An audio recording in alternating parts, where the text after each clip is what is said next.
Hola, hola mi gente de YouTube.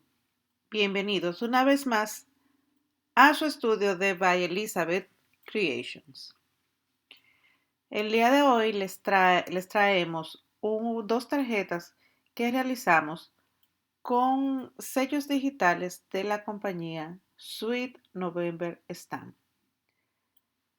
Estos clips tenían un tiempo ya guardados, tienen un tiempo ya hechos, pero no habíamos podido editar el video por problemas con nuestra cámara de videos. Pudimos rescatarlos y estamos subiendo este video un poquito ya sobre la marcha, ya sobre diciembre. Estamos exactamente a 23 de diciembre. Voy a tratar de terminar de editarlo el día de hoy, perdón, para subirlo mañana 24 de diciembre 2024. Son dos hermosos sellos, como ya les dije, de Sweet November Stamp, los cuales coloreamos con los marcadores al alcohol de la marca Juju.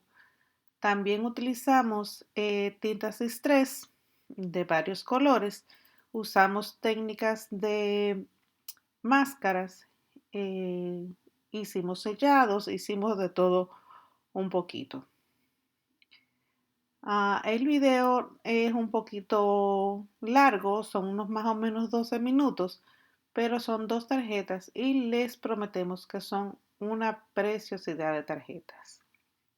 Los voy a dejar a un paso más rápido con una música de fondo. Me despido, no sin antes pedirles que si les gusta este video, por favor, regálanos un like. Suscríbanse a nuestro canal si no están suscritos y síganos por nuestras otras redes sociales.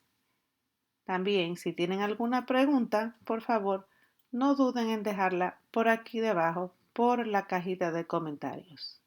Nos vemos en el próximo videito, mi gente. Chao, chao.